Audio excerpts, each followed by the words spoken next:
Good morning, everybody. Welcome to our stream this beautiful winter Monday morning. I don't know about you guys, but here in Canada, it is currently let's see, it is currently minus 20 degrees Celsius with a wind chill of minus 28 degrees. So it's a little chilly this morning. Thank you all for joining me this morning. We are talking some Lord of the Rings 5e and D&D 5e. And really important thing this morning, we are going to be continuing to collect more naming suggestions for our new little stream pet. We have a little dragon here on our stream, and so we are collecting name suggestions from you guys, the viewers. So continue to send those in throughout the stream here. I'm looking forward to everybody's suggestions here. And let me just we're just going to give you guys a little reminder to do that at the top of our stream. Yay! Name the dragon! Alright, so I figured I'd try something a little different this morning. We'll see how it goes. I'm still kind of getting into streaming, kind of getting into the ins and outs of exactly how I want to format my streams when I'm not gaming. But I figured I'd give something a try. So bear with me here if you think that this is a poor suggestion or not. By all means, let me know. All right. So I figured we'd start out this morning with a quote from Tolkien. And this particular quote comes from The Fellowship of the Ring. And this is Boromir's rhyme. Seek for the sword that was broken. In Imladris it dwells. There shall be counsels taken, stronger than Morgul spells. There shall be shown a token that doom is near at hand. For Isildur's bane shall waken, and the halfling forth shall stand. Which I think is a really cool quote from The Fellowship of the Ring. So there you go, a little quote to start off your morning here. So today is November 25th. Here in Canada. For some of you guys, it's maybe a different date still. So couple things about what occurred in Tolkien on November 25th. So right now in Arda. In Arda, it is going to be, what date would it be? It would be the 6th of Forule. And Forule was kind of like a December almost in the Shire Reckoning calendar. Actually, I think it wasn't even just the Shire Reckoning calendar. I think it was in Elven calendars too. And essentially it covered up until what we would consider about December 20th. And then after that, after December 20th, after for Yule, the month changed into Yule. I say it changed into Yule because there's a period of time where instead of like the 30-day month standard in the reckoning calendars. We actually have like a period of time for the holidays. So Yule is equivalent to what we would consider Christmas nowadays. And then after Yule, another really common one is midsummer in the Shire reckoning calendar. So there's a period of about between 2 to 4 days, depending on if it's a leap year. And during that period, it's not a real month. It's midsummer. So the easiest way to think about it is just thinking about it as a separate month. So today, if we were to translate November 25th to the Shire reckoning calendar, it would be the 6th of Yule. All right. And what happened on this day? So couple things happening. So in Arda, in the Third Age of 3018 of the Third Age, this day and time, Sam and Frodo are currently resting in Rivendell, and they're gearing up to prepare for their quest to destroy the One Ring. But what was happening on Earth? And that's kind of the a thing I wanted to try out. Maybe you guys won't like it. Maybe you guys will like it. So I will admit this is not stuff that I have personally done research on. This is stuff that I have gathered from a great little website called TolkienGateway.net. And TolkienGateway.net has a bunch of different stuff. It works equivalent to a wiki page. But yeah, so looking on this date on Earth, so we have, let's see, what's some good ones here. So we have,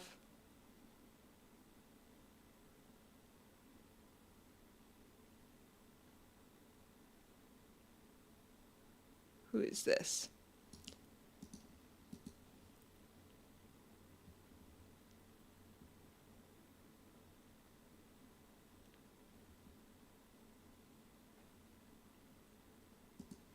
No, we're not going to talk about that one.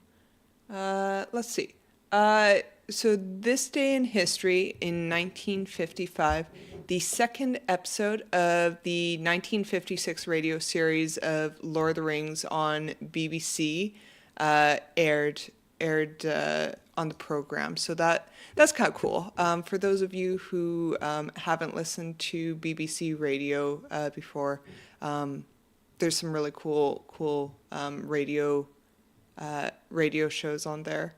Tolkien also wrote letter 313, and in this letter, Tolkien wished he had the time to produce an elementary grammar and vocabulary for Quenya and Sindarin. He was working on the languages as part of adjusting the Silmarillion and the Lord of the Rings. So it's really interesting that he was hoping to be able to produce some more insight onto the languages of his world. And then in 1980, BBC Radio aired a parody series of Lord of the Rings based on Lord of the Rings. And this was a comedy series called Hordes of the Things, which to me sounds hilarious. So looking at the plot of this Horde of the Rings, the evil one threatens the small kingdom of Albion with her ravening hordes, which have completely surrounded the country and are preparing to move in. Prince Veganin has raised a mighty army to defend Albion, only to see them all call in sick.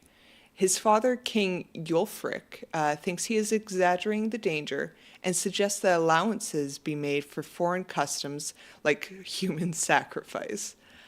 In any case, Yulfric is too busy changing clothes with a commoner to have any time for affairs of the state, the commoner in question being the woodcutter's daughter. The great wizard Radox recruits the young hero Agar to find the mighty horn summon trumpet, which can call forth the 6 heroes of legend. To Agar's chagrin, Radox sends him a companion in the shape of a glutinous dwarf, Golan Longshanks, who is under the delusion that Radox's program of height exercises has turned him into a giant. Oh, goodness. Radox himself attends the great conference of all wizards, but most of the wizards are too busy with food and entertainment to bother with the heavy stuff about destroying evil.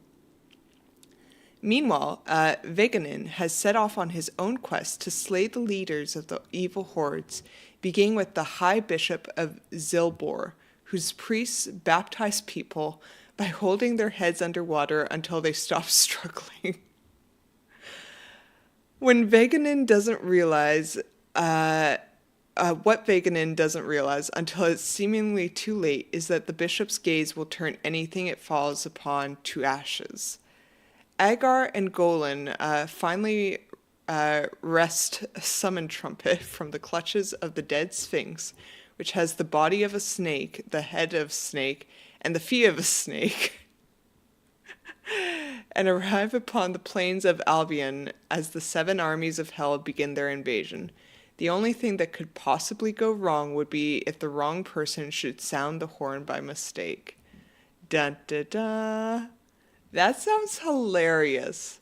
When was this ran again? 1980. This was first aired today in 1980 on BBC Radio, and I want to check this out. Horde of the Things. Maybe one of these days we'll try and listen in on Horde of the Things. Also on this day, a little bit more recent history. In 2011, Lord of the Rings War in the North was released in the United Kingdom. So this was a video game by Snowblind Studios and published by Warner Brothers. And it was for, PlayStation, Xbox, and PC. And I want to say War of the Things, War in the North, takes place during the War of the Ring, but adapts the seldom mentioned battles that took place across Eriador and Rovanion. The game was released November 1st and November 25th, 2011. It takes inspiration from both the books and the films. So in this, the game starts with an introduction narrated by Gandalf, where Gandalf explains that heroes like Aragorn, Frodo, and Gandalf are honored much, but that without a few not-so-well-known heroes, Aradan, Andriel, and Farin, the north of Middle-earth would have been lost. The game then switches to Bree, where the 3 heroes make their way to the Prancing Pony just a few days before Frodo arrives in Bree. Arrived at the Prancing Pony, they find Aragorn in a corner of the inn. They tell Aragorn that the Nazgul attacked and defeated the Rangers at Sarn Ford, and a flashback is shown in which the Witch King meets a black Númenórean, Angandur. Aradan, Andriel, and Farin overhear their conversation. Angandur says he has summoned an army of orcs of the Misty Mountains and assembled the army in Fornost to aid the Nazgul in the hunt of the ring. The Witch King sends Angandur back to Fornost so he can attack immediately. The flashback ends and the game returns to the Prancing Pony.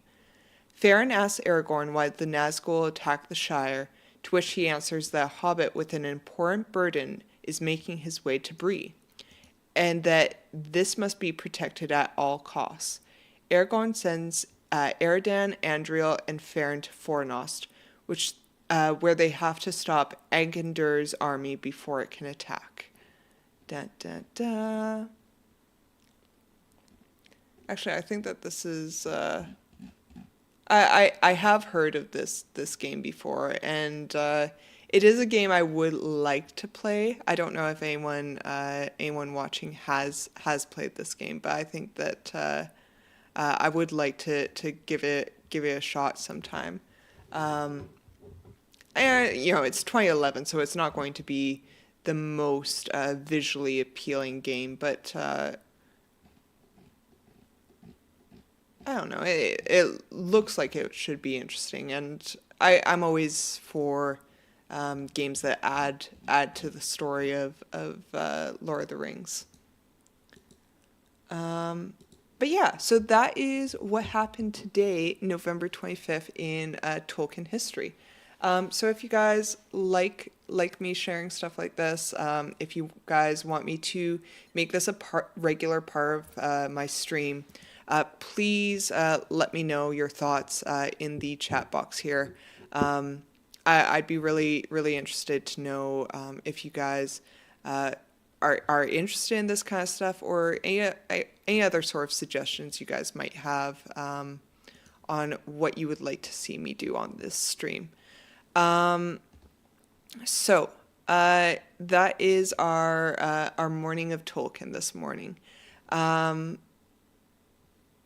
I want to get into a little bit of a story of related to D&D. And this, I'm not saying that D&D itself is going to necessarily be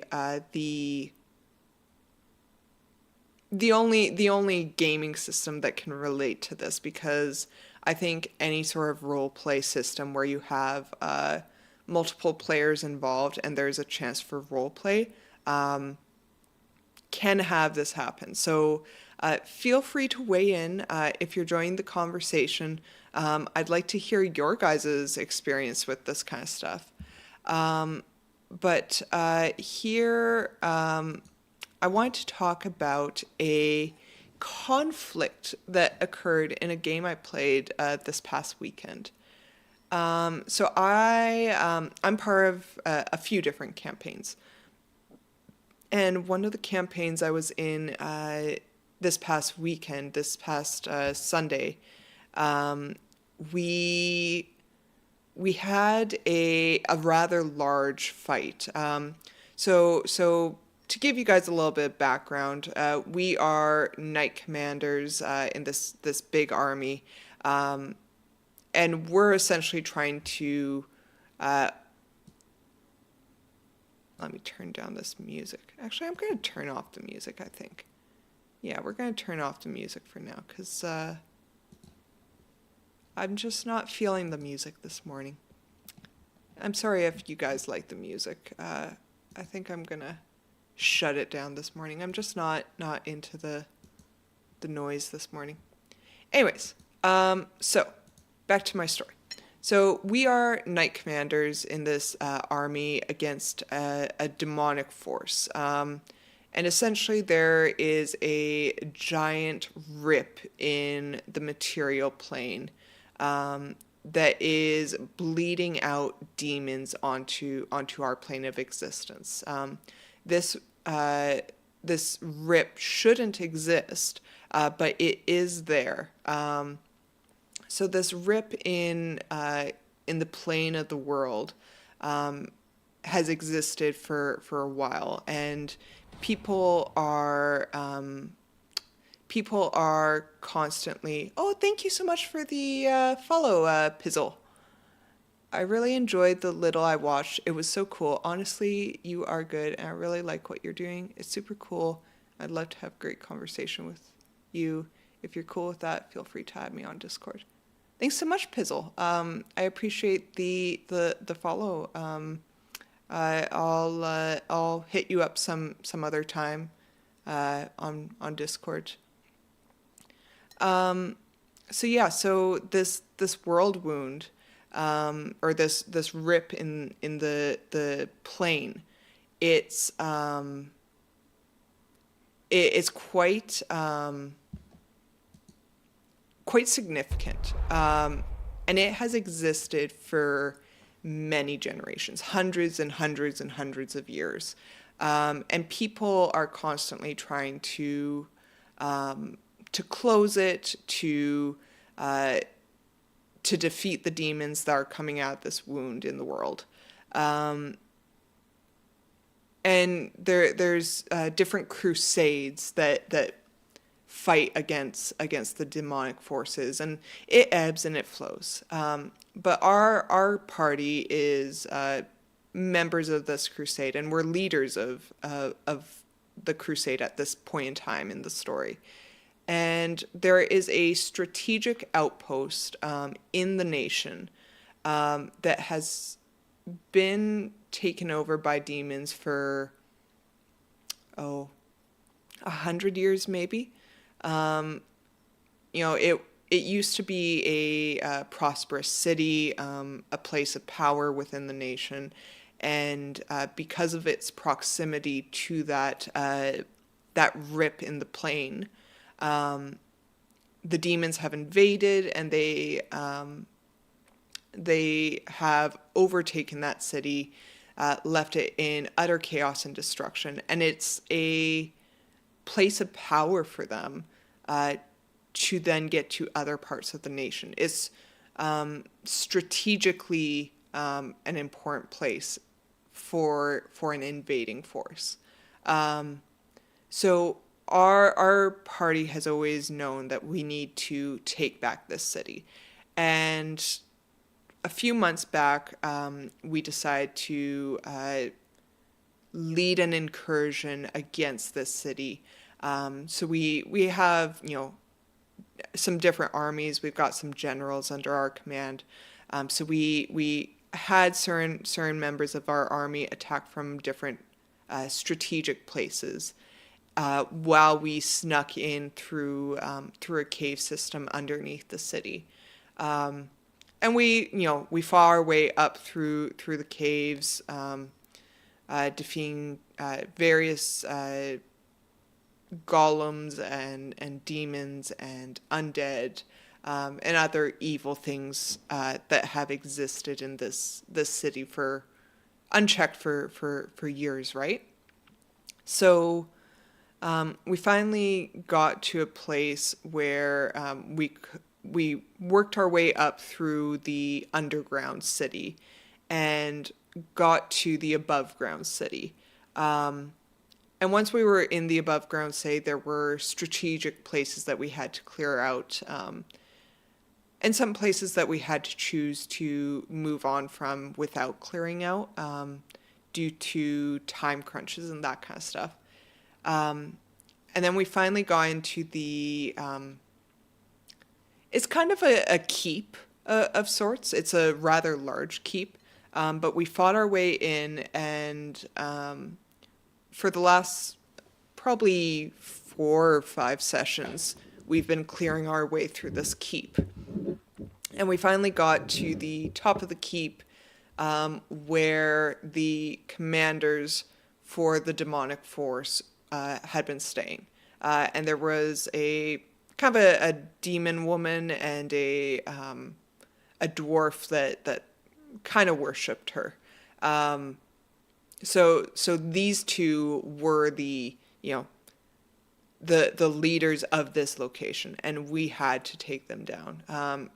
And some different players in our campaign, they had previous experience with her. So one of our players was particularly out for blood against her. And we had all agreed when we went in there, she had to die. That demon woman had to die. She was manipulative and just, the mastermind behind everything. and of everything that was happening, like she was the one who had to die. But there's a interesting twist here. So my character's name is Percival Newton, and he's a little scribe's wizard, gnome. And Percival is a highly intelligent guy, but he's sometimes not seen as the wisest person in the group. And there is another gnome, another. Actually, to be honest with you, I think she might be a. No, she's a gnome. She's definitely a gnome. So there's this other gnome, and she used to be our like a researcher comp person. She was really into history, and this gnome worked for us under our command in one of our army army camps, and we had gone to her for various things. And she's highly intelligent. She's into books and research and history, which really appealed to my character, Percival. So Percival kind of developed a little bit of a crush on her. I wouldn't say that he was completely smitten with her, but he did appreciate her her insights on things and her passion for learning. So at a certain point in our campaign, she had betrayed us. She had led us into a demon facility, and then yelled out, "Hey, they're over here!" Turned tail and ran. She cast greater invisibility, turned tail and ran.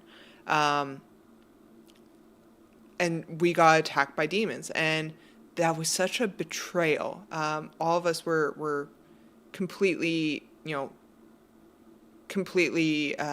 taken aback by it.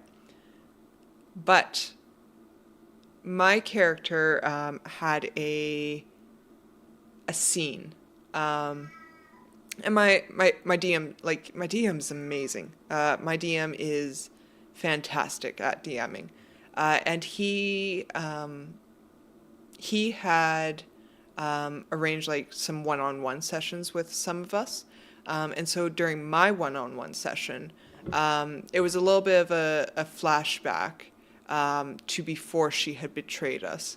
And during the middle of the night, I had heard voices coming from my wardrobe. And these voices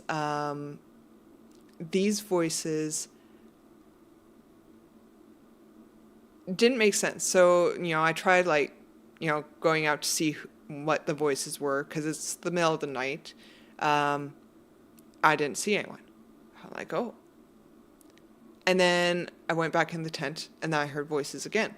So I went back outside, didn't see anyone. But then I heard the voices coming from inside my tent. So I went inside, and they weren't there. And then I heard them coming from a wardrobe. And long story short, Percival went through the wardrobe, and eventually he ended up coming to this pocket dimension where a group of interplanar representatives had been getting together to meet about this world wound, about this rip in the plane, because it affected all of their worlds and threatened all of their planes of existence. So the primary objective of this group was to close the rip in the material plane, and set things right. The other members of this, some really cool characters that my DM put forward. But one of the characters was a demon. And it was like, why is a demon here? Why is he working on as a representative to close the world wound? And so my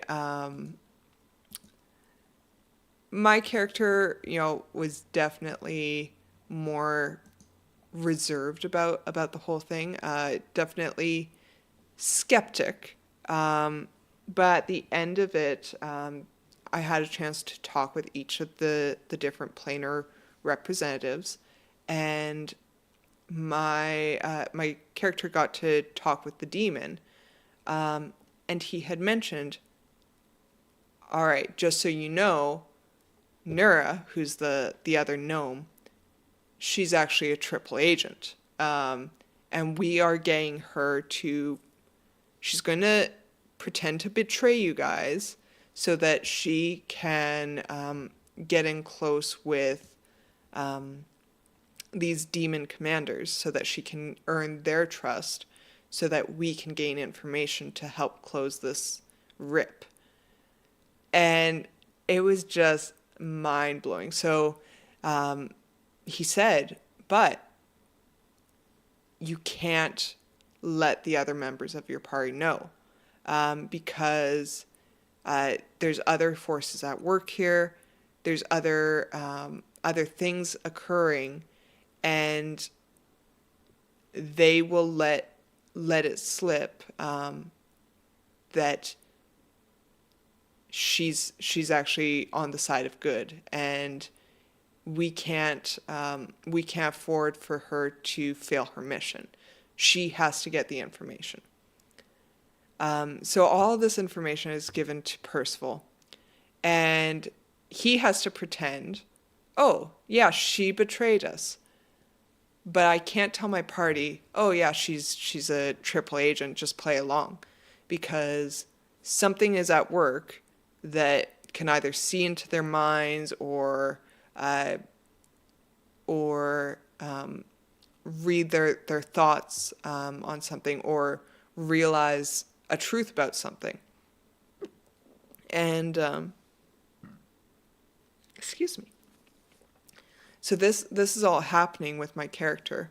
So he has to figure out a way to convince my party, who has now been betrayed by this gnome, to not kill her when we get to the final boss battle. So we're at the final boss battle, and we've got our demon leadership there, and we've got Nura, the gnome. And Nura is fighting against us. The demons are fighting against us. This is actually a combat that went 2 sessions long, because it was quite an intense combat, and we had different demons filtering in as the combat went. It was a lot. It was really, really cool, and I really it's one of the things that my DM really excels at. I will say, like, he's probably he could definitely get away with running games for money, because he is an amazing DM at the stories that he's creating, the involvement of the characters. There's a lot that he's doing that's just next level. So we're battling. It's 2 sessions long, and eventually we get to a point where my character has almost been down twice. My little wizard.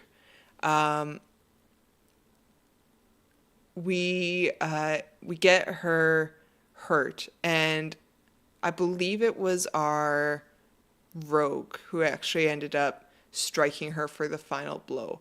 And then it's a pause for a cutscene. And we have this beautiful cutscene that's occurring, and she's arguing with the dwarf man, and eventually she does something, and she drains his life essence to basically enter a mythic phase for her character. So she regains 100 hit points, and we're on to phase 2 of the battle. But when that all occurs, I suddenly hear like laughter in my head. And as I hear that, Nura breaks her greater invisibility to cast Wall of Force and seals the demon lady into the keep where we're at.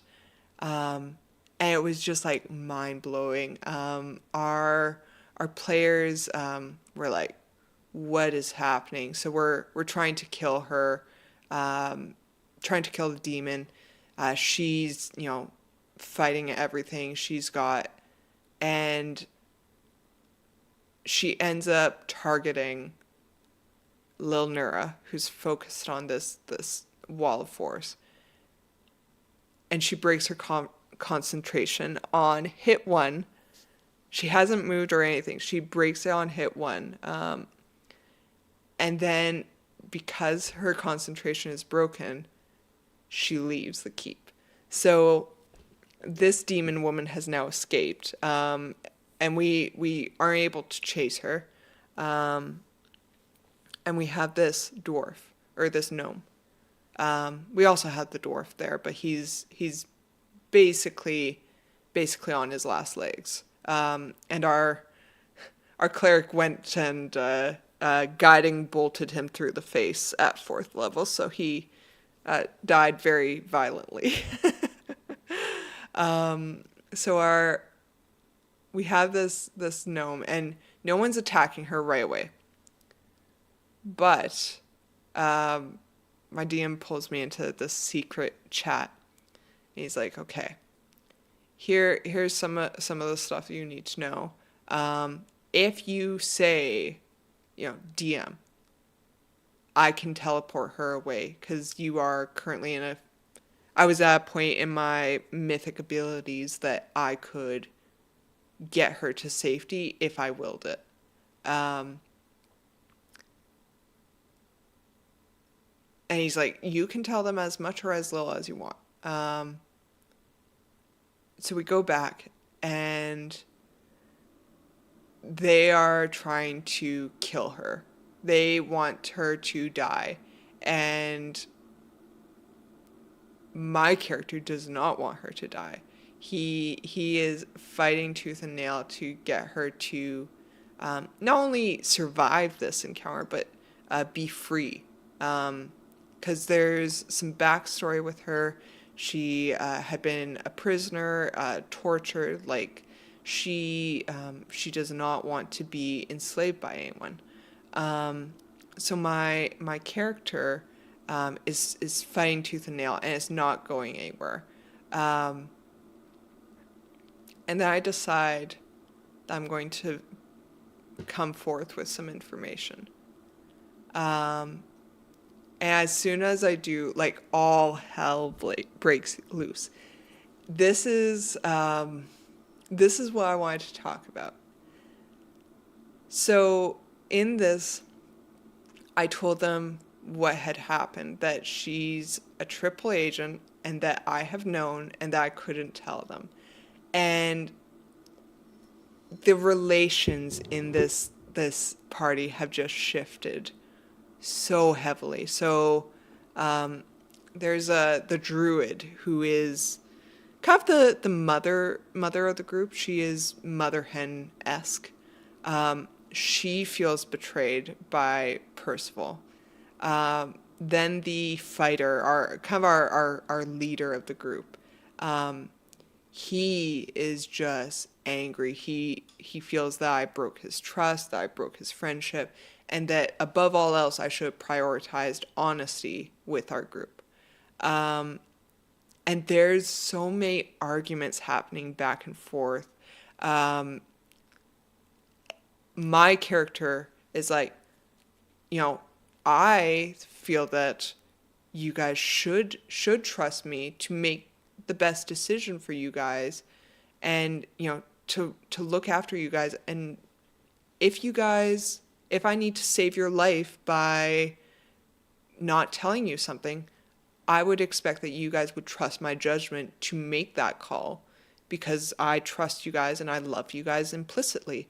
And if you guys can't trust me that far, um, what's the point of it, right?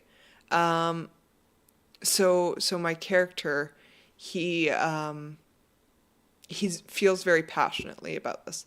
The fighter also feels passionately and is like, no, you need to trust us, and this has just broken whatever trust we had established with one another. You took this too far, all this stuff. And the druid is, heartbroken that I wouldn't have told them about this. On the flip side, the rogue and the bard both feel that I did what I should have done. And the rogue is like, yeah, we all have secrets. We're all keeping secrets. Who are these people to judge you for keeping secrets? Which, by the way, I'm pretty sure that the rogue is keeping probably one of our biggest secrets in this campaign. I'm pretty sure he's, turning into a lich or something like that. But, it's changed the dynamic, this whole discussion, this whole situation that has occurred now. Uh, and, our fire got so angry. So we've got these mythic paths. The easiest way to describe them is basically how we're ascending into godhood. So with these mythic abilities and these mythic paths, it's how we're turning into types of kind of lesser deities almost. And he gets so angry with this betrayal. Like, he rolls like a wisdom save, and he fails because he's a fighter. And after he fails this wisdom save, his mythic path takes over him, and he is blinded by rage and has to hit something. And so it first starts out with him like trying to crush like the barding on his mount, and his mount is whimpering and becoming meek and what's the word I'm looking for? Like passive about the whole thing. Submissive. He's becoming submissive. And then he hits the wall. He punches the wall, and the wall crumbles. And our cleric recognizes the anger welling up inside him. And something occurs. And I don't know what it was that occurred, because they went down to our secret channel to discuss stuff, and our characters can communicate telepathically with one another. So there's certain things that can be communicated without actual use of words. But something occurred between the two of them, and they almost end up having a brawl between one another, between the cleric and the fighter. And our bard comes out of nowhere and is just like, all right, that's enough of that, and just snaps their fingers, and the anger and benevolence or malevolence drains from him, and he's fine. And we were like, whoa, what just happened with our bard? And they're like, no, that was enough of that. Let's go about our day. And so this all occurs, and at the end of the day, my character, my little wizard, walks away closer now to the bard and to the rogue, but further away from the fighter and the druid. And the cleric, I don't think that the cleric is swayed one way or another yet, but my wizard and his cleric haven't had a conversation about what occurred yet, so I'm curious to see like what their outlook on the whole situation is. But now that we've won this battle at this stronghold, we now have to face an entire month of trying to rebuild this city, and get to a place where because it's a kingdom. If nothing else, it's a kingdom. And so we're trying to get to a place where everything is rebuilt. So over the course of the next month, we've been working on things, and we're now leveling up. Now we're going on to level 12. So I'm really excited for that, because this is probably the highest level campaign I've ever played, like an actual campaign. I played one shots at higher levels, but never like a campaign before. So I'm really excited for that. And it's just so good. But the conflict that occurred between our characters was just so naturally inserted by our DM. Like it was beautifully done. So they inserted this conflict, and it just naturally came out. And our group loves role playing. Like our group, we're natural role players. So our DM doesn't ever have to, force us to role play. We just seek opportunities to role play. And this conflict was enough to change so many dynamics in the group, and it's going to unlock so many cool role play opportunities, because even just the conflict between the fighter and the druid and my wizard, like this fighter, when he was struggling with this demonic hold on him, he turned towards Nura, towards the gnome that mine has a crush on, and he says, like, you better have information, or I swear to God, I will kill you, I will make you suffer. And my wizard is like, that is enough of that, and like comes around, and the druid who's very close to the fighter turns towards my wizard, and she says, if you end up costing me him, like, you will be so sorry for this if your betrayal ends up costing me this fighter. And I was like, this is not my fault. You guys, our bonds are stronger than anything, and I expect you to trust me to know when to break your heart in order to save your life, when to make that call. And if you can't trust me to make good decisions on that, there's nothing else to say. And the fighter says something to the effect of, and I can't remember the exact wording of it, but he says something like,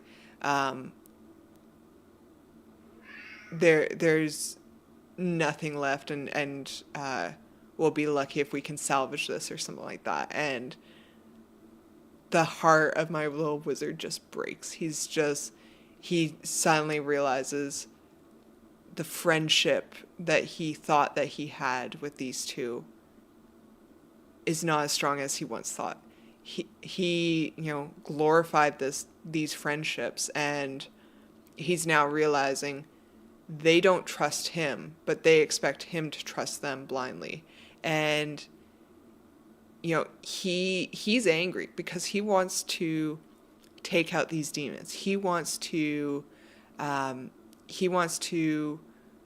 get rid of this world wound. He wants to seal up the rip in the plane. And he won't sacrifice his friends to do it, but there's two things he values in this world: his friends and the defeat of demons. And if he can't defeat these demons, he's not going to make decisions that will hurt their cause. He's not going to make decisions that will put them behind or go against their mission. And he thinks that, that the players, or sorry, not the players, that his fellow companions should trust him to know when he's supposed to make a decision on his own, when to make a decision on his own, because honesty above everything else is not how my character plays it. He thinks that there are, no situation is black and white. He thinks that there's shades of gray, and I don't know, it's led to some really interesting role play thus far. Probably half of our session yesterday, probably 2 hours of it, was just role play, and it's based off of this whole debacle. And so many people stormed off into to have private conversations with one another. Everyone is, emotions are high, emotions are tense. And my wizard, there was a breaking point, and he's not at a point where he's feeling like discussing with the druid, discussing with the fighter, because not only are emotions high, but they just broke his heart. Like I said, he valued these friendships and realized they're not as strong as he thought they were. So he's in a rough spot. He doesn't feel comfortable with approaching them anymore. So there's some really, really cool stuff happening. But I wanted to talk to you guys about it because I thought, as a DM, I don't usually encourage inter-character conflict. But I think it's a really interesting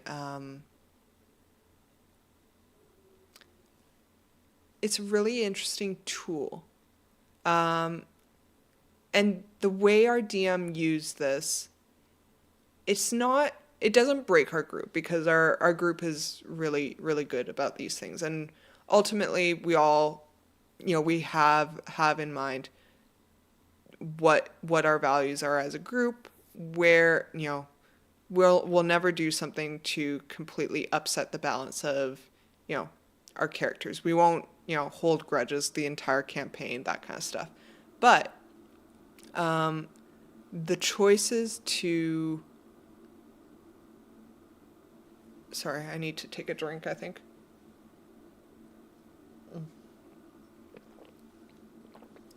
The choices we made, the choices to get into this conflict and play it out and let one another be angry at each other has changed some dynamics. And so, even from a mechanical perspective, my character is not going to be casting haste on the fighter. He's not going to be sticking with the druid in the back. He's going to probably be a little bit more reckless. He might put himself in danger now because he doesn't feel like he can trust the druid anymore, because he doesn't feel like the fighter can trust him. So he's going to be changing the way he approaches things. He'll probably be a little bit more reckless, definitely supporting the bard and the and the rogue a lot more. And probably, a little standoffish with them. Like he'll probably be a little short and sassy, not to make a pun about his height, but he's not going to be his usual happy self anymore. And I think he'll be less forthcoming with them going forward, because he doesn't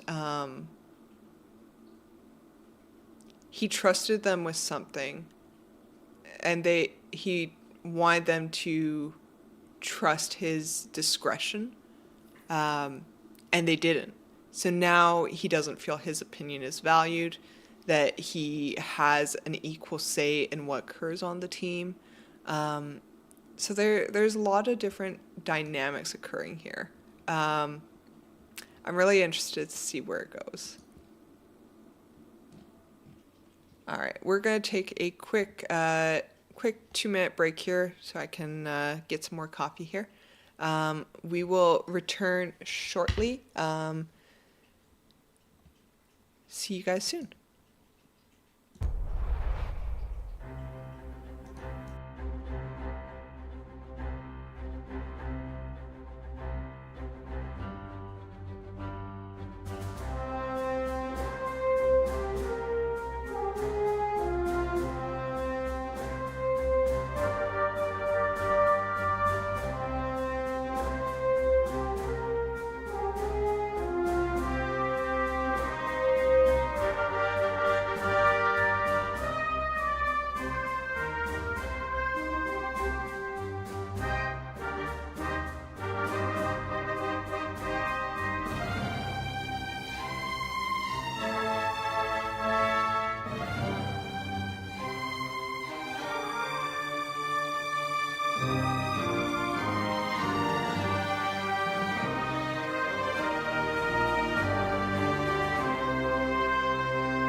Alrighty, we are back. Sorry for the delay there, folks.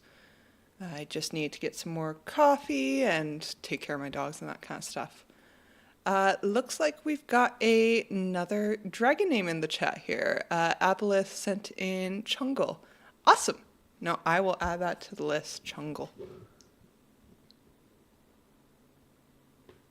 Chungle. It's a good name. All right. Okay, it is added to our list here.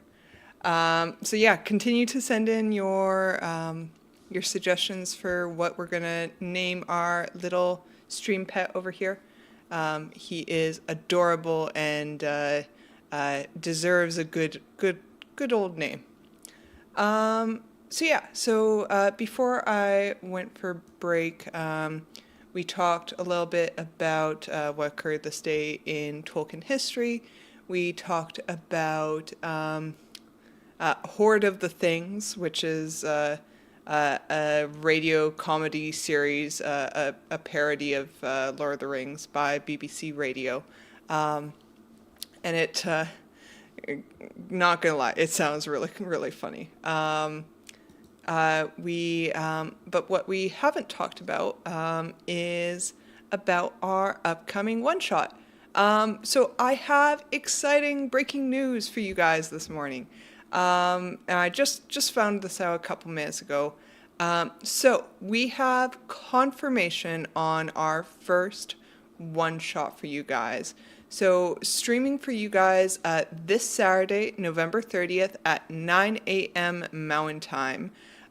We will be putting on our first D&D 5e one-shot for you guys. So this will be titled The First Date, and the first date follows the first date of a unfortunate little bachelor by the name of Charlie Chesterfield. So we are going to give that to you guys this coming Saturday, so in about 5 days here. So continue to watch for more information on that. I'll try and get the word out for you guys so that nobody's surprised by it. I've got confirmation from all of our players for that. So that's really exciting. It's not a Lord of the Rings 5e one shot, but it is a one shot I've ran multiple different times. And I think you guys will like it. I think it's a little wacky and kooky and good cheesy corny fun. It is a combat heavy game. It's low level adventure. Just a small 3 to 4 hour type adventure. But I usually have a lot of fun running that one. So feel free to join the stream this coming Saturday. Again, Saturday, November 30th at 9 a.m. We will be streaming our first one shot. Exciting news, exciting indeed. So yeah, that was a good way to start my morning, finding out that I've got confirmation from all my players on that. I was kind of up in the air because I know American Thanksgiving is sometime this weekend, or I guess maybe Thursday of this week. So I wasn't really certain if I could run a game on a Saturday, because we've got some Americans in my group. I personally don't have any qualms against it because I am not American. Canadian Thanksgiving is celebrated about a month and a half earlier than the American one, so I didn't have any plans for this coming weekend. It's just a regular old weekend for me. So I'm looking forward to giving you guys that. And I'll try and figure out a way to, advertise it better. Maybe I'll do up a little poster type thumbnail thing for you guys. But yeah, exciting news. Maybe we'll do that up right now. Actually, let's open up. I actually have a so there's this amazing artist by the name of sorry, I'm trying to do two things at once. By the name of James RPG Art. And he's got a Patreon. I've got actually his name listed in my list of artists. So if you go underneath my Twitch profile, I've got like a little section about all the credits to all the artists that I utilize the content of. So James RPG Art does scenes, like scenery type scenes. And it's better for like theater of the mind type stuff, rather than like an actual battle map. And I really like the stuff that they do. But the reason I bring this up is one of the screens that I'm going to be actually using in my game here is one of his scenes. So let me just find the forest here.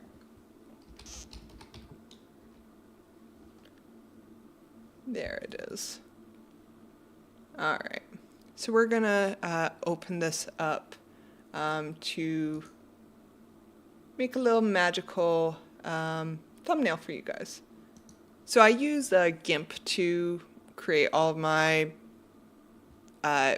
editing everything. I, growing up, used to do stuff with like Photoshop and I think there was something called Paint Shop, if I remember correctly, but it's been a long time, like probably about 15 years, yeah, since I've done anything in those kinds of programs.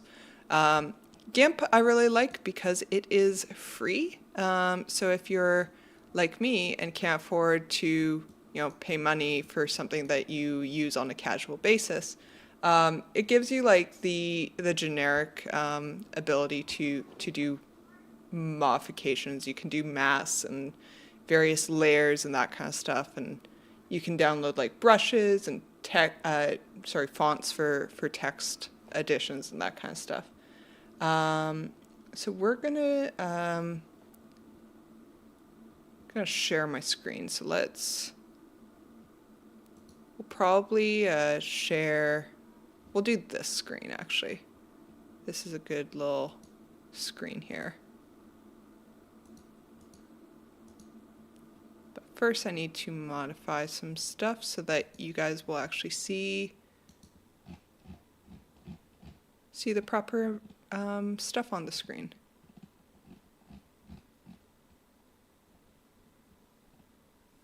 Follow.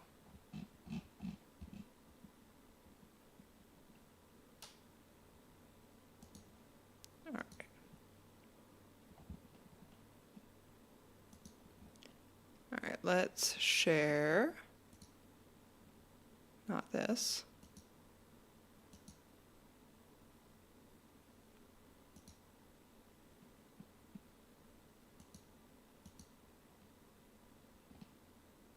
Share, and we'll go Windows Capture, and we'll go New Source, and we'll go GIMP. And we're going to go into here. Capture cursor. Yeah, you guys will want to see my cursor for this. All right. Move that down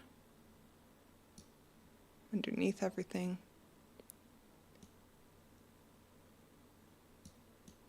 All right.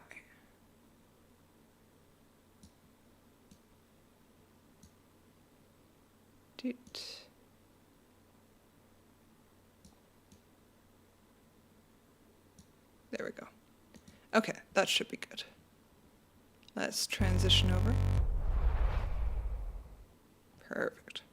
All right. Actually, I might change where this is. There. Let's do that. All right. So you guys can see my cursor, I think. It's, actually, I don't think you can see my cursor, which is weird. Capture cursor. It's on there. Okay, that's okay. Oh, there it is. All right. I just needed to select this window in order for you guys to actually see it. Let me just make a note of something. All right, so we're going to be modifying this. So let's add a transparent layer to make our modifications on, and we're going to go and do some smoke, and let's do like a purpley or pinky smoke, because we want it to be like Feywild-esque. We're not actually in the Feywild, but it's pretty close to the Feywild, the world that we're going to be entering here. All right, so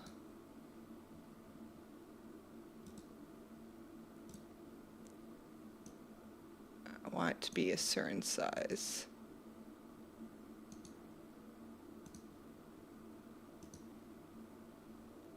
All right, that's good.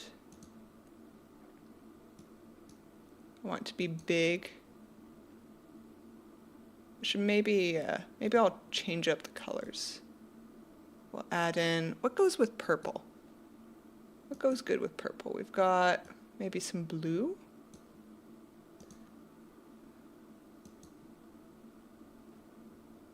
Yeah, that works good.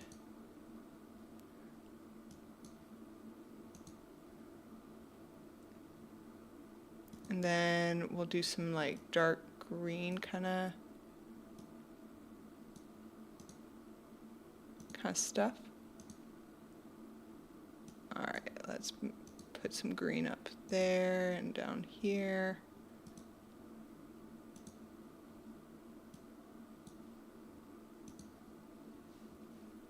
I don't like the green there, actually. Let's do... All right, we've got some pink. Let's do some light pink. We'll make it quite big. All right. That feels all right. Let's make it a little bit bigger. All right. I like that. So we got a fair amount of Feywild-esque smoke. I just want to add a little bit more like background smoke. So we're going to add another transparent layer, put it down here. I'm going to do some more like blue, I think. And I think I'm going to do, oh, that is way too light. Actually, it might not be too bad for lightness, but maybe I'll lower the transparency. No, it is too light.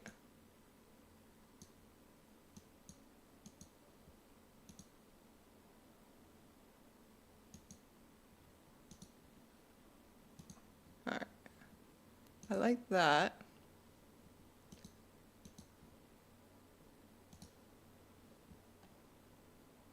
No, that's too messy.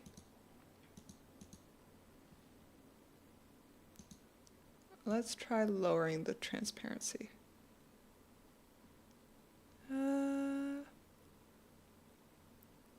That's not bad. I think that that's good. All right, we'll try that out, and maybe I end up being like, no, this was a horrible idea. Let's go. What's good font for this? Oh, I think that there's something called like romantic something. try Elven Common Speak. Color.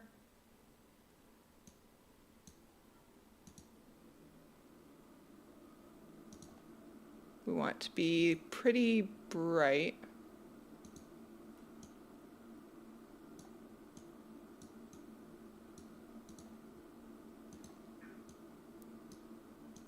We'll try that. That's a good size. We'll make the font.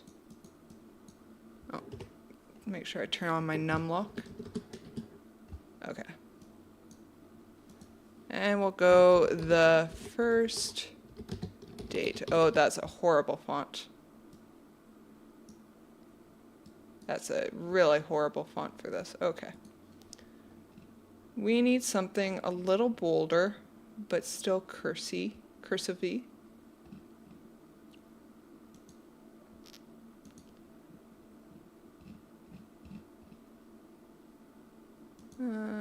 No, God, no.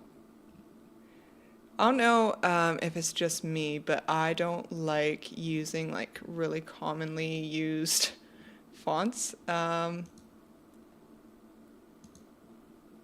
Commonly used fonts just, I don't know, they remind me of every bad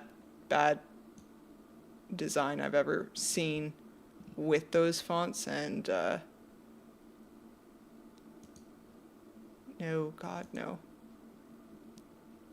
I'd rather just break out and find like a unique font that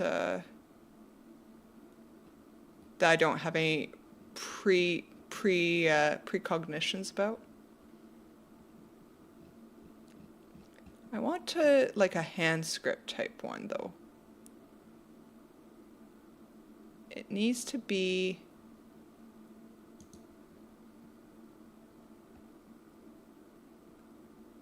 romantic. Ring bearer. No. Ring bearer won't work as much as I would like it to. Let's see, we've got parchment. Oh, that might not be bad. Let's try changing the color. Oh, that's actually not bad at all.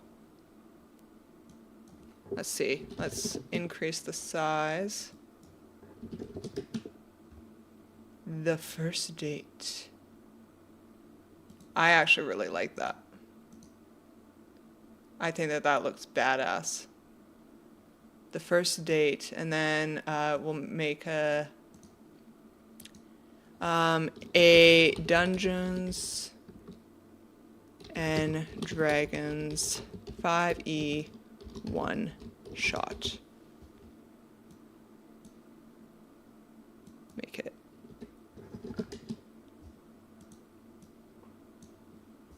100.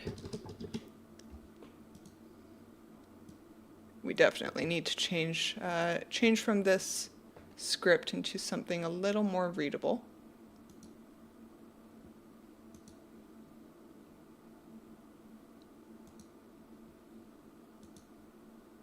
No, that's way too cursive.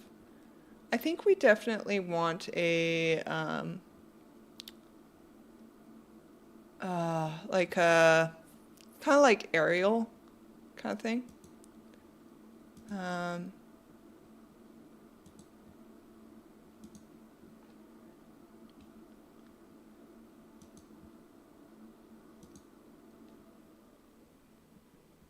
And now I'm seeing that I have spelling errors in my stuff. Dungeons.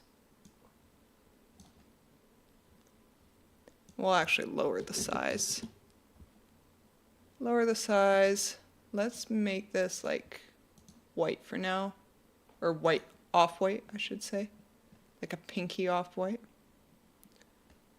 Just until we can find the font that we want, and then we can modify what we actually want to look like.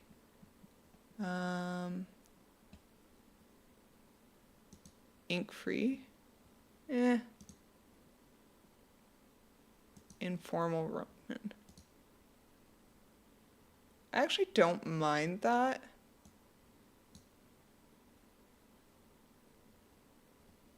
Let's see.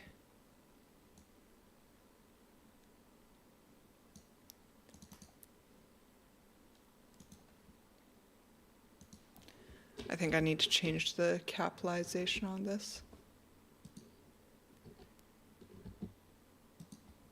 There we go.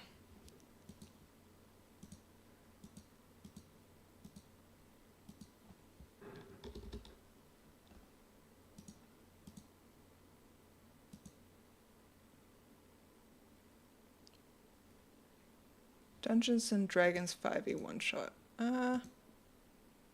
I don't mind informal Roman. That's not a bad one if I can't find anything else.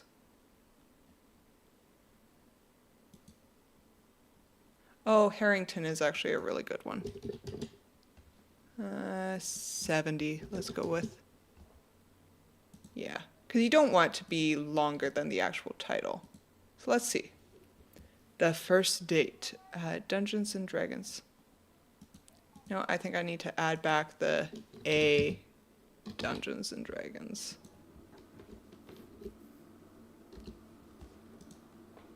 Alright, how does that look? The First Date, a Dungeons and Dragons 5e one-shot. And then I will say November, 30th at 9 a.m. Mountain Standard Time. Lower the size. Do I like that? I don't mind that font. I think that the more readable font is probably the way to go. Okay, we'll make it bold, and then we're going to increase the spacing. 10's not enough, 15. And we're going to move this to the side.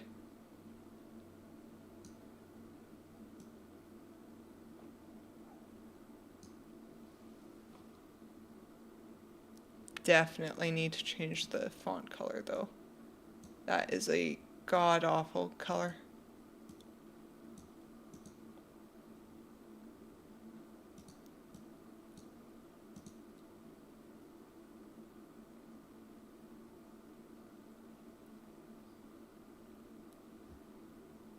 Harrington.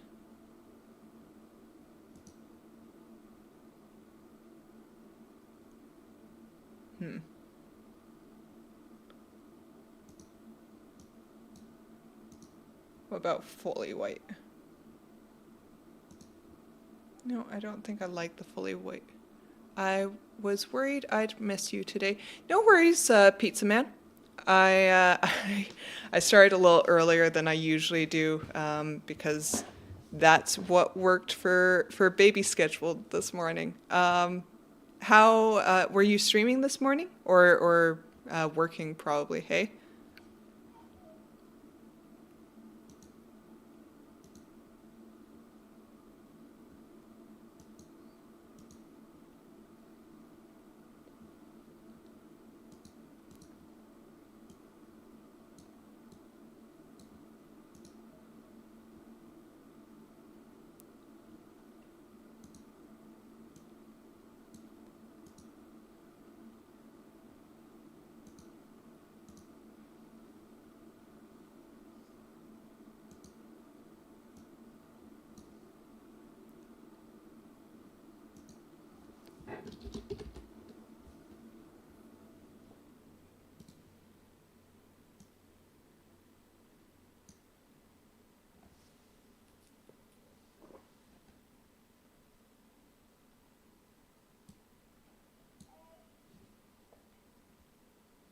My signal is shot here, so you keep going out.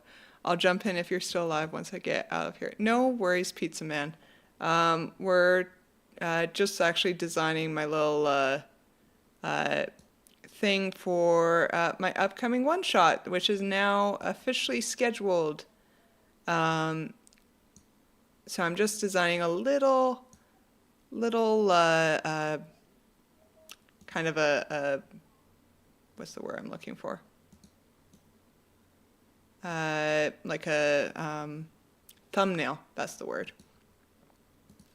And I'm going to actually add a little thing underneath it because I want the date to stand out. So we're going to make another layer, and we're going to grab a box.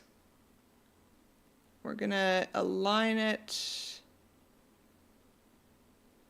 roughly to there. And then we're going to make a gradient. So over, where is it? Gradient. So I'm gonna change this to black, and we're gonna try some gradient stuff. So let's go like that. That's not bad.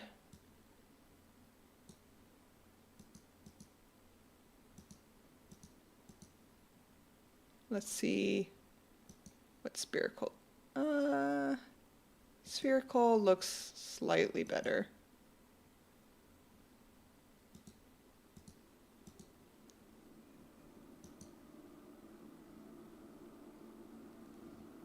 Spherical. Yeah, that's not bad.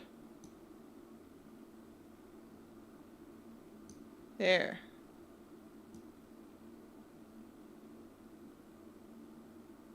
All right. I don't mind that. All right, let's select away. Yeah, I like that. Now let's try duplicating it. And we're gonna change the opacity. So now it's just slightly darker. And we're gonna take a eraser, and we're gonna get a really soft one. And we're not gonna do a full eraser. We're just gonna lower it just a little bit. But we're gonna soften that edge.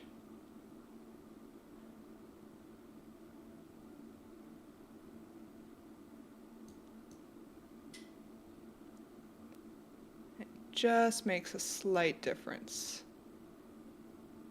It's not going to be like amazing quality. I'm not a graphic designer. Do not hold me to the same standards that graphic designers are held to. But it is going to make a slight difference.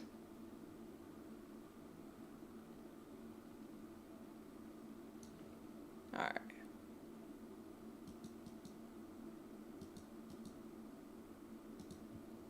And now I think I'm going to switch to a paintbrush, and we're going to do like the opposite. We're going to darken this.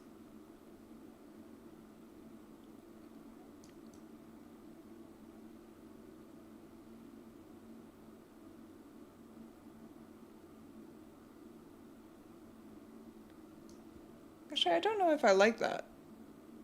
We're going to undo. You know what? Yeah, I don't think I like the paintbrush. All right. Now what we're going to do is we're going to duplicate the title, and I'm going to make one of these white. One of these tiles completely white, so all the font. If I make it completely white, I could maybe give it a little bit of a coloration. But we're going to do that. We're going to move it underneath. And then what I'm going to do is I'm going to blur it. And let's try this. All right.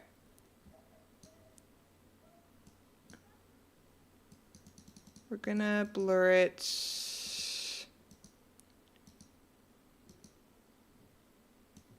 I think that's good. Just enough that it kind of pops a little bit. And then we're going to do the exact opposite with this. So we're going to duplicate one, and we're going to change it so it's darker. So we're going to take this and we're going to go, we'll go fully black.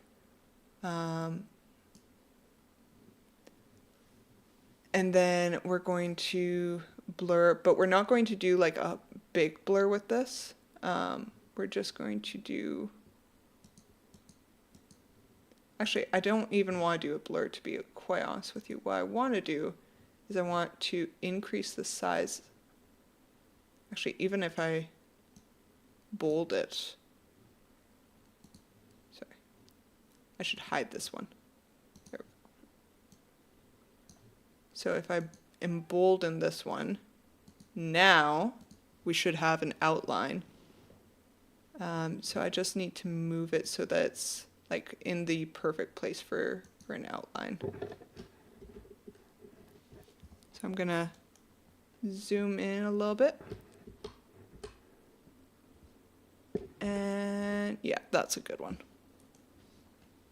So now, if I zoom back out, yeah, that looks good. The first date, a Dungeons & Dragons 5e one-shot, November 5th. So we're going to duplicate. I actually don't know if I like the blue. Actually delete. We're going to change the colors again. I thought I would like the blue, but I don't. I really don't.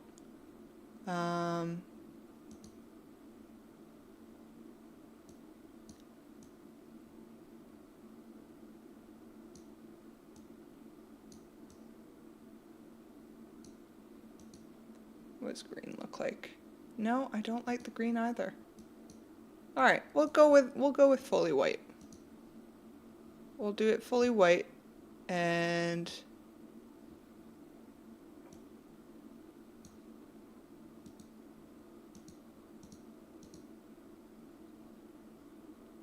then we'll duplicate. Now, we're gonna do the white one bold.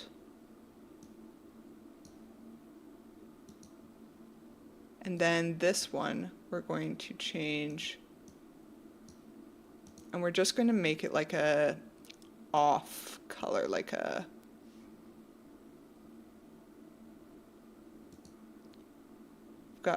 that's kind of ugly. How does that look? That's not bad, I don't think. I don't know, let's try a little bit more gray. I actually like the grayer. Gray is a better color. All right.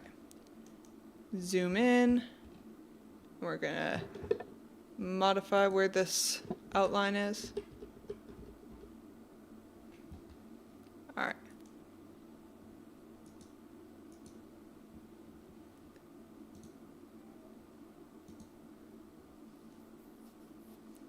And if I change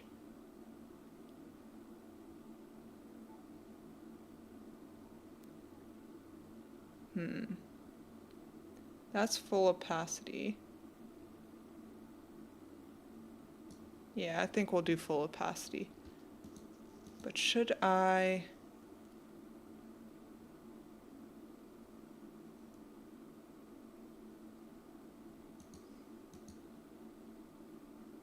think that that's fine. All right.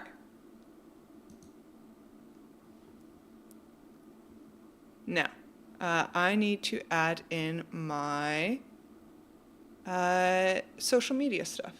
So I actually have like a little thing open. Actually, I'll just pull it.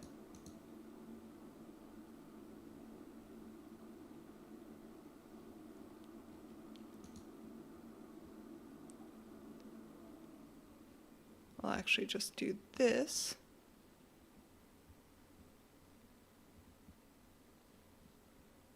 And then, oops.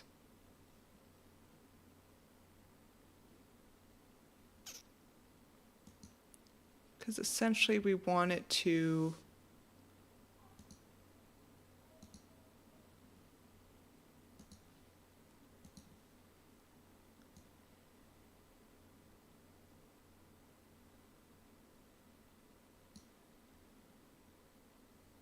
want this information. So let's try going back to GIMP, and we're gonna paste as a new layer. Oh, that is very tiny. That is itty bitty. All right. First, we're gonna invert the colors. All right. So that's half the battle, inverting the colors. Actually, you know what? I don't know if I want to invert, to be quite honest with you, because I want to use the white colors, I think. But we're going to try to scale that layer. And I don't know if we're going to be able to get a no, the resolution kind of sucks. Okay, that's okay. We're gonna delete layer. We'll just make our own stuff. So I first need some icons. And I think I have all the icons in my streaming package stuff. So let me go into that. Icons, let's see, we've got, oh no, I don't have all the icons. Okay, so we're gonna have to find them online. That's okay, we can do that. So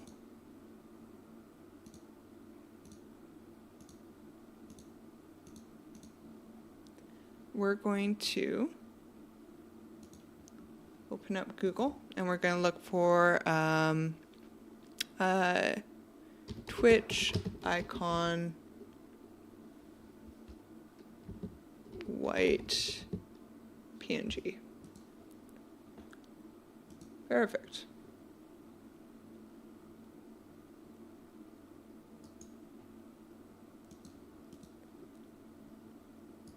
This is exactly what we need. So open image, copy image, and then edit, and we're going to paste as new layer. Perfect. All right, so we've got Twitch. So I'm going to rename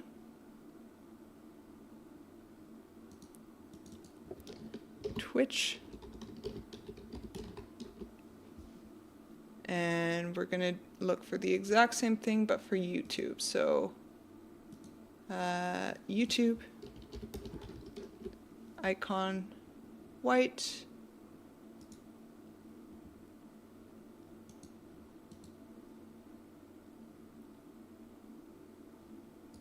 open image in new tab, copy image, and then paste as new layer. Perfect. All right, we've got the icons. YouTube. All right, so we'll hide the YouTube one for now and just work on this. So let's let's scale this layer. It does not need to be 500. Let's go like 200 and see what that looks like. I think a little bit further. Scale, layer. Let's see what 100 looks like. Oh yeah, 100 will work. So I can put them down here, or I can put them up top. We will try both and we'll see. Let's go text. And we're actually going to use just like Arial or something because we don't want there to be any misconception about like what's being read. So Twitch, we're gonna go the Phoenix. Make that white. Oop. Make it white. And then we're gonna lower that. Let's go 50. Actually, I don't like the Arial.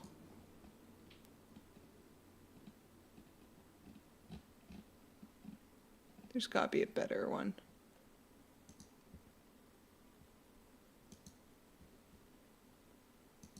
Book. Yeah, we'll do Calibri.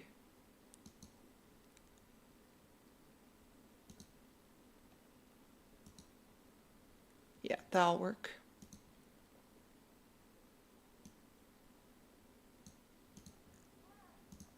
All right, so that is Twitch.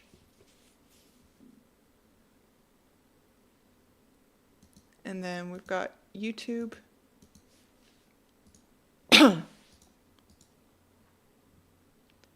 Scale layer.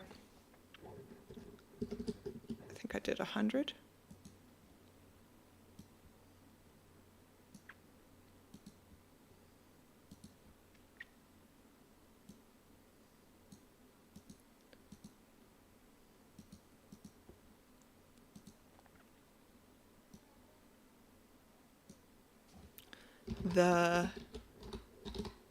Oops.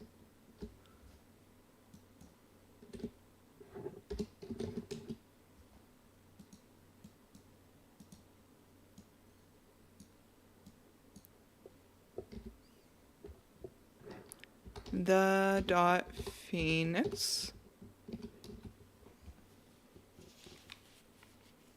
Perfect. All right. Go left.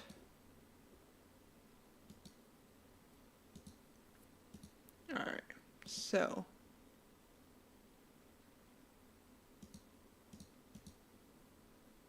let's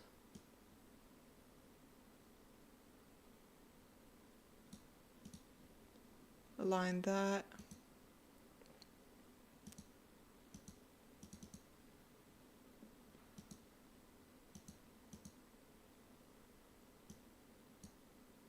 There we go. All right, so that's that one.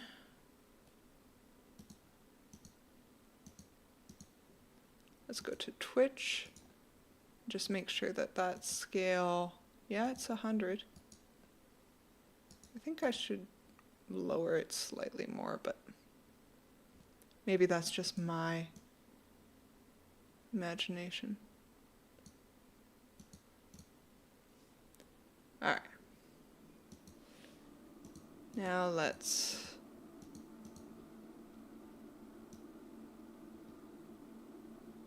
I think we'll do it at the bottom of the screen. I think that they look better down there. To be honest, I might change where they're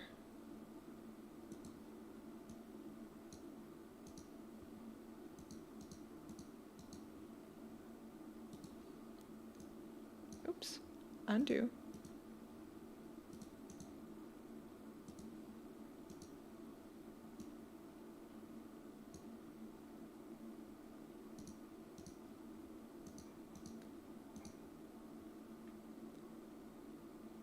I don't mind that. Hey?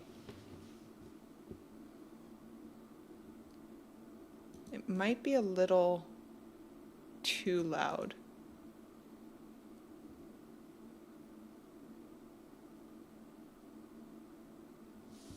I think I'll scale this all down. All right.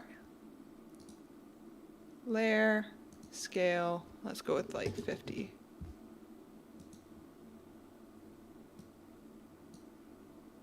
And then YouTube, scale,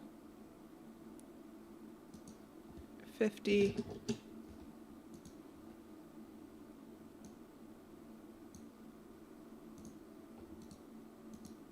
It's definitely better. I just don't think that the text should be quite so big. We'll go with like, I don't know. Let's try 30. No, that's way too illegible. 40? Yeah, let's try 40.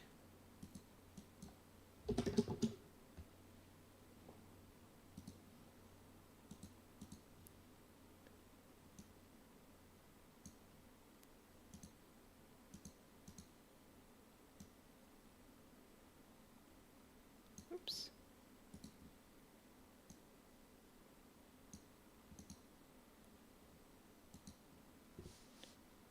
That's definitely better.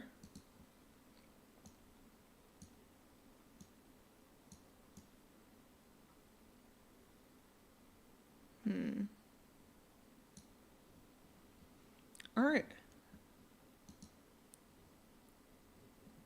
Now comes the fun part. Now we take these two. You know, I could always just make it darker. No.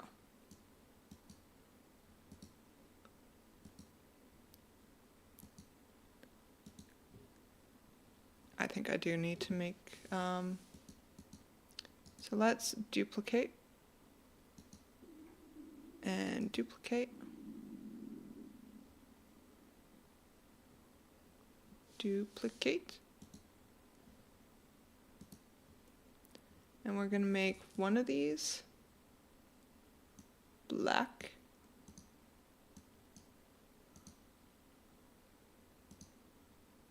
And this one will be black. Here I am getting pinged for things. Whoops. Make sure I put on do not disturb.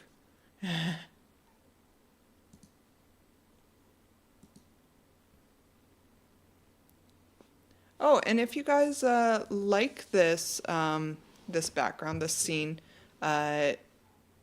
be sure to check out James' RPG art. There's actually another artist I support by the name of Ivan Dutch. They are a music creator, and they actually have a Black Friday sale going on right now. So if you like some of the music, be sure to give them a shout, because Ivan Dutch does a bunch of different music. It's what I use for my intro and outro and my Be Right Back song. And it's also what I'm going to be using for this one shot as well.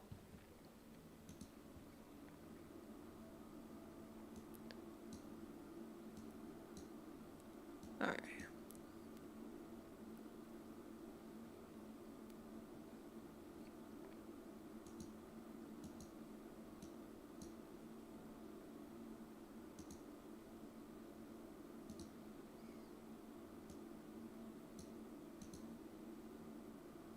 Okay. Feeling decent about that. Let's see.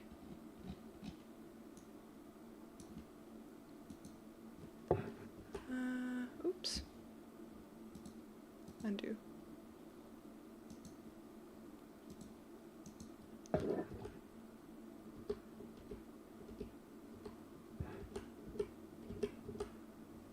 That's good enough. And then for this one, did I even make it black? Oh, it's because I undid things.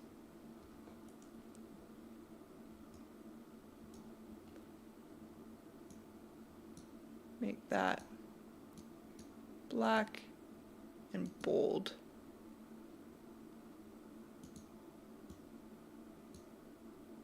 Oh, actually undo.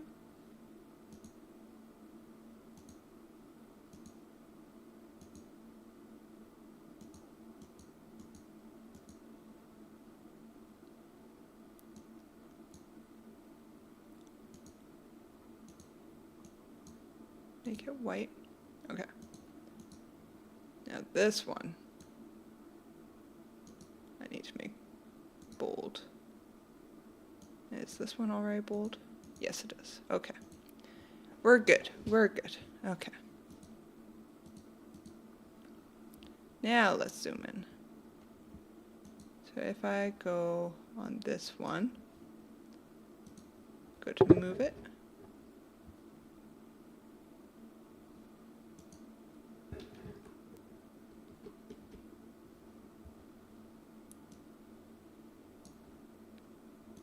And then this one.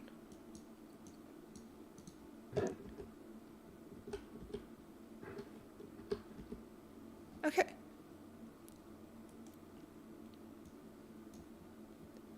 But those aren't very noticeable if you didn't notice how unnoticeable they are. So I'm going to merge these down into a layer, and that makes it so the text isn't editable. And we're going to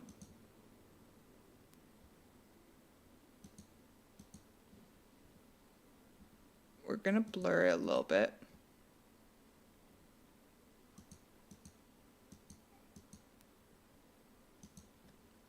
But then I'm going to duplicate it.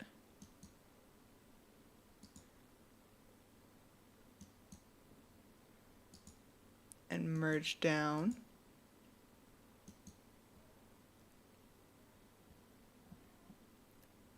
And that helps a little bit with the noticeability of it. Oops. Now I'm going to take my paintbrush and I'm going to make a new layer. We're just gonna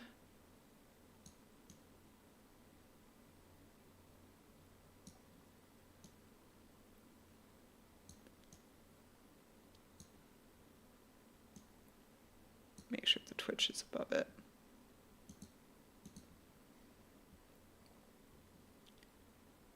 And it's not like perfect.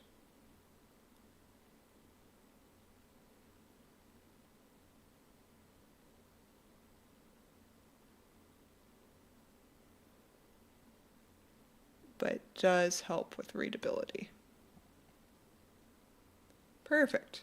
All right. And I need to make sure that that is underneath all the other text. So, ta-da! We have our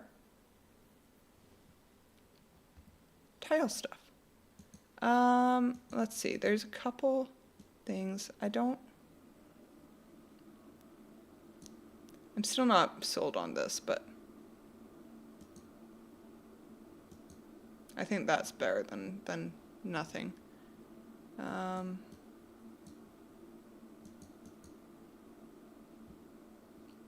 Yeah, I think that's good. All right. So now we're going to export this. And I'm going to put the first date thumbnail.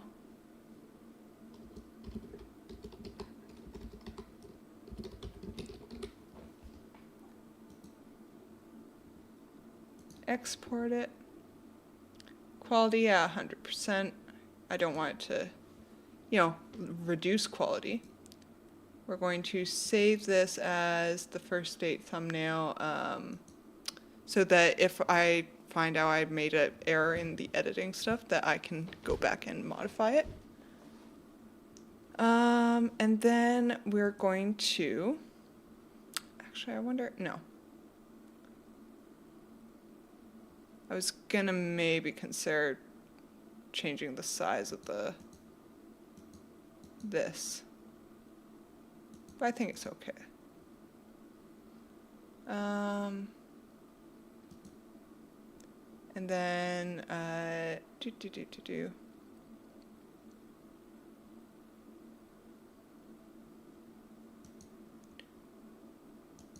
Then let's see if I create or open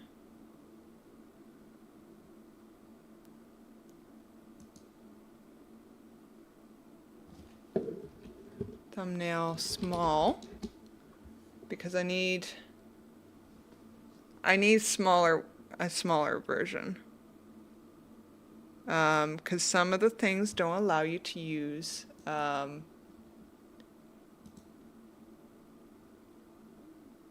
open, recent, small.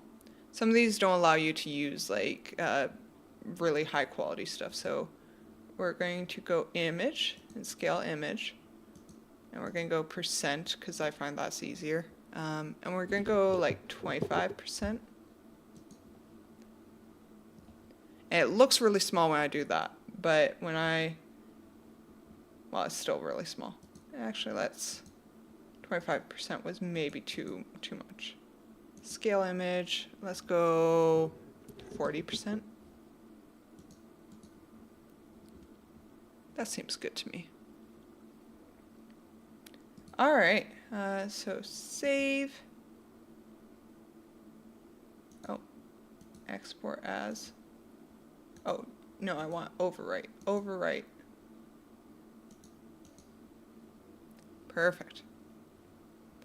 Okay, so now we can actually like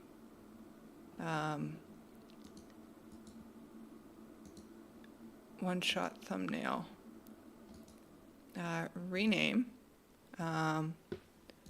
the first date thumb.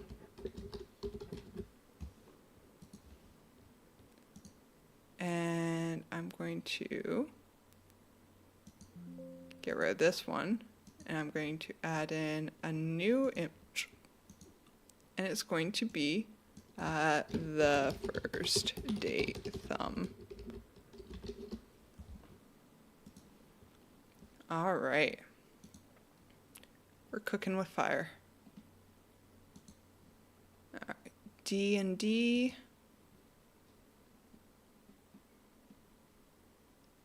The first date. Actually, I might be able to get away with the regular size one. Okay.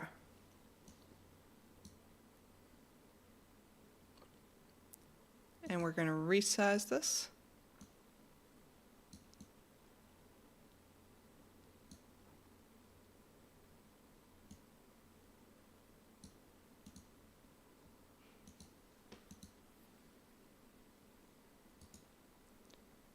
And resize this.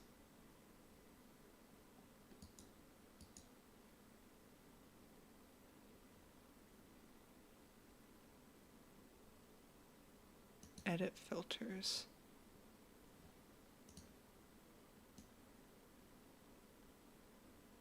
We're going to remove that.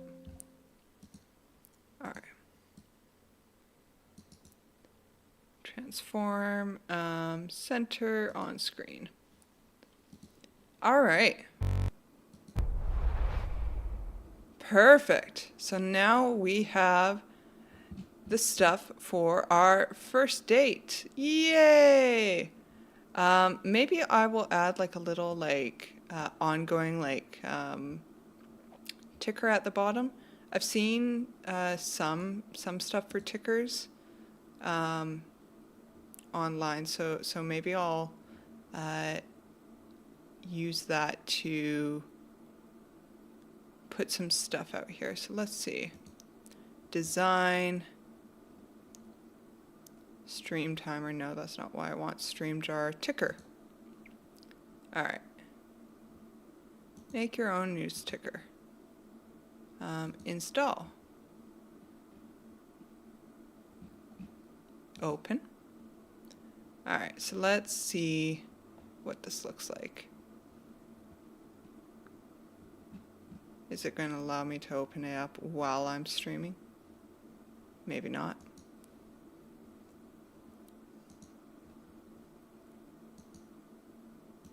That's okay. We'll get back to it. All right. So coming at you guys this coming Saturday, we have the first date, a Dungeons and Dragons 5e one-shot.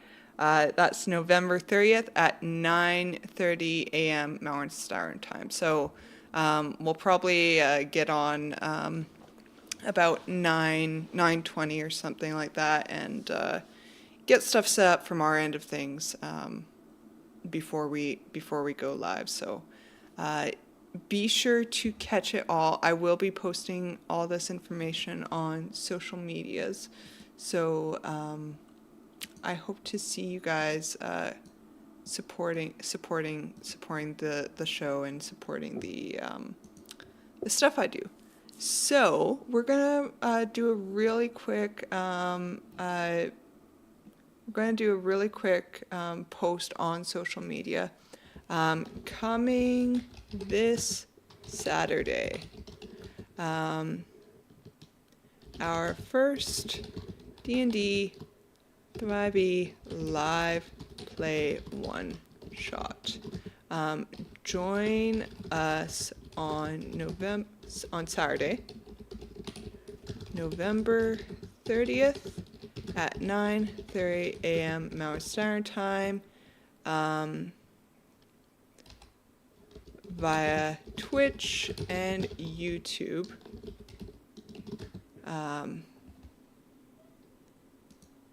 I'm gonna add in a little a little something to make it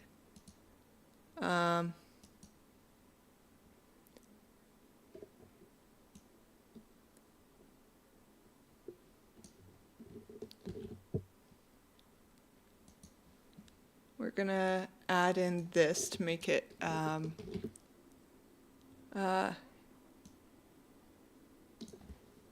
the party has been asked to provide a service to a hopeless romantic, and hopeless he seems to be. Okay, we've got that done. Will it allow me to upload?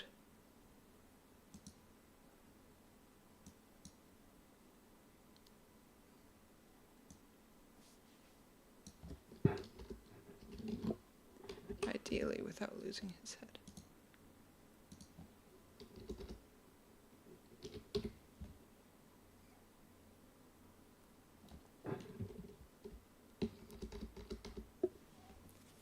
Okay.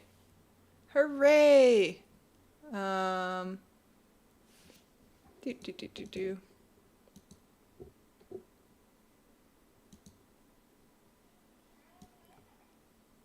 Has been asked to help.